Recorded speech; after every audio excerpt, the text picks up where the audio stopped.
سوچ جو تھی وہ حضور صلی اللہ علیہ وآلہ وسلم کو دی تھی۔ حضور صلی اللہ علیہ وآلہ وسلم نے صحابہ نے کچھ اصرار کیا کہ نہیں اس طرح نہیں ہونا چاہیے، لیکن حضور صلی اللہ علیہ وآلہ وسلم نے وہ تمام شرائط یعنی ایک صلح کی شکل میں اس کے ساتھ مان لی۔ اچھا، سب سے پہلے جو شرط تھی وہ شرط کہ یہ تھی کہ مسلمان اس وقت واپس جائیں گے، یعنی جو عمرے کے لیے آئیں گے وہ واپس چلے جائیں، اور آئندہ سال یعنی دوسری شرط یہ تھی کہ جب آئندہ سال یہ آئیں گے تو مکہ مکرمہ میں 3 دن صرف 3 دن قیام کریں گے اور پھر واپس جائیں گے۔ تیسری شرط اس کی یہ تھی کہ اگر ان کے ساتھ ہتھیار ہو تو وہ ہتھیار کو میان میں ڈالیں گے، یعنی وہ باہر نہیں نکالیں گے۔ اور نمبر 4 شرط یہ تھی کہ مکہ مکرمہ میں کسی مسلمان کو وہ اپنے ساتھ نہیں لے جائیں گے، یعنی مکہ مکرمہ میں جو مسلمان ہیں اس کو ساتھ نہیں لے جائیں گے۔ 5ویں شرط یہ تھی کہ اگر کوئی مسلمان مکہ میں رہنا چاہے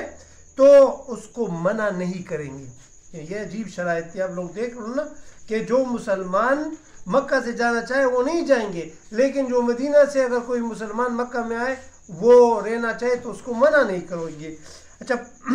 6 شرط یہ تھی کہ اگر کوئی شخص مکہ سے مدینہ چلا جائے تو اسے مدینہ والے واپس کریں گے، اور اگر 7ویں شرط کہ اگر مدینہ سے کوئی آ جائے تو کفار مکہ واپس نہیں کریں گے۔ تو عجیب، اگر آپ لوگ اس زمانے میں بھی یہ شرائط آپ لوگ دیکھ لیں تو ایک عجیب پورا ایک طرفہ شرائط ہے، ایک طرف کے شرائط، لیکن پھر بھی حضور صلی اللہ علیہ وآلہ وسلم نے ان تمام شرائط کو قبول کیا، اور یہ صلح حدیبیہ کے نام سے یہ شرائط اور یہ صلح جو ہیں یہ مشہور ہے، اور اس کا ذکر سورہ فتح میں بھی آیا ہے۔ حضرت عمر نے بھی رضی اللہ تعالیٰ عنہ نے بھی اس پر کافی اصرار کیا تھا، اور اس نے بھی اس طرح ایک اظہار کیا تھا کہ یہ صلح تو یہ شرائط جو ہیں یہ تو ہمارے حق میں نہیں ہے، لیکن حضور صلی اللہ علیہ وآلہ وسلم کے اخلاق اور اس کی سیاسی بصیرت اور اس کی سوچ اس طرح تھی کہ مسلمانوں کی بہت زیادہ تعداد جو ہے وہ اس عرصے میں مسلمان ہو گئی، یعنی صحابہ کرام کی تعداد بہت زیادہ بڑی، مسلمانوں کی تعداد بہت زیادہ بڑی،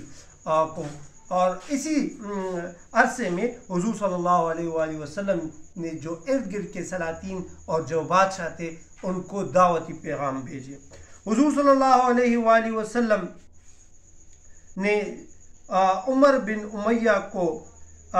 نجاشی بادشاہ، جس کا نام اسمہ نامی ایک نجاشی بادشاہ تھا، اس کو بھجوایا۔ اس نے حضور صلی اللہ علیہ وآلہ وسلم کے دعوت نامے کو بالکل چوما اور بہت زیادہ احترام کیا، اور وہ خوشی اسلام قبول اس نے کیا۔ اچھا، دوسرا قاصد حضور صلی اللہ علیہ وآلہ وسلم نے جو دہیہ کلبی، جس کو ہرکل نامی شاہ روم کے بادشاہ، اس کو بھجوایا تھا۔ اچھا، یہ بادشاہ روم کا بادشاہ جو تھا وہ بھی اسلام سے جو کافی متاثر تھے، وہ بھی مسلمان ہونا چاہتے تھے، لیکن چونکہ اس کا رعیت تمام جو ہے وہ مسلمان نہیں تھے، کافر تھے، وہ اس کے ذہن میں یہ آئے گا کہ مسلمان ہو گیا تو مجھ سے یہ بادشاہت چھین جائے گی۔ اس نے مطلب اپنی سلطنت کی خاطر جو ہے اسلام قبول نہیں کیا، یا چھپ کے قبول کیا، وہ تو اللہ اس کا علم صرف اللہ کو ہے، لیکن اس نے اعلانیہ اسلام قبول نہیں کیا۔ تیسرا قاصد حضرت عبداللہ بن حذافہ کو خسرو پرویز کی طرف بھیجا، جو ایران کا بادشاہ تھا۔ اس بدبخت نے حضور صلی اللہ علیہ وآلہ وسلم کا جو خط مبارک تھا اور اس کا نام مقدس، اس کی بہت زیادہ گستاخی کی، اور حضور صلی اللہ علیہ وآلہ وسلم کو جب خبر ہوئی تو حضور صلی اللہ علیہ وآلہ وسلم نے باقاعدہ اس کے لیے بد دعا کی کہ آپ کا سلطنت اسی طرح پارا پارا ہو، جس طرح آپ نے میرے خط کو پارا پارا کیا، میرے خط نامے کو پارا کیا۔ تو وہی ہوا کہ اس کے بھائی نے اس کو قتل کیا اور اس سے سلطنت چھینا۔ حضور صلی اللہ علیہ وآلہ وسلم نے سلطان مصر کی طرف بھی قاصد بھیجا، اور اس نے حضور صلی اللہ علیہ وآلہ وسلم کی کافی خدمت کی اور حضور صلی اللہ علیہ وآلہ وسلم نے کو کچھ تحائف بھی بھجوائے، اونٹ بھی بھجوایا اور کنیزہ بھی بھجوایا، یعنی ایک سفید خچر بھی تھا اس میں، یہ بھی بھجوایا، یعنی کافی خدمت کی۔ اچھا اس سال جو بہت زبردست بات ہوئی وہ حضرت خالد بن ولید اور عمر بن عاص کا اسلام لانا تھا۔ اچھا اس سے پہلے جتنے غزوات میں مسلمانوں کو رکاوٹیں ہوئی تھی وہ خالد بن ولید کیونکہ ایک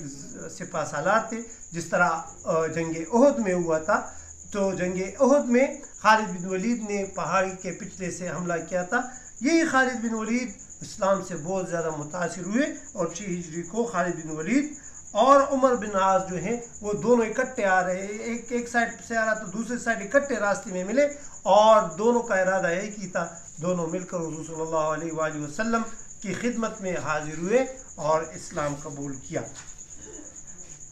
یعنی 6 ہجری میں بہت زیادہ واقعات ہوئے جو کہ میں نے مختصراً آپ کو سنائے۔ 7 ہجری کو انشاءاللہ غزوہ خیبر جس کا واقعہ انشاءاللہ میں اگلے ویڈیو میں بیان کروں گا۔ 6 ہجری میں یہ واقعات آپ نے سنے جو متفرقہ تھے، جس میں آپ لوگوں نے سنا کہ اس میں سلاطین کو جو خطوط تھے وہ بھی بھیجے گئے تھے، صلح حدیبیہ کا واقعہ آپ لوگوں نے سنا، بیت رضوان کا واقعہ آپ لوگوں نے سنا۔ تو یہ واقعہ آپ لوگ خود جو ہے نا ایک دفعہ دہرائے، اپنے دوستوں کو سنائے، بڑوں کو بھی سنائے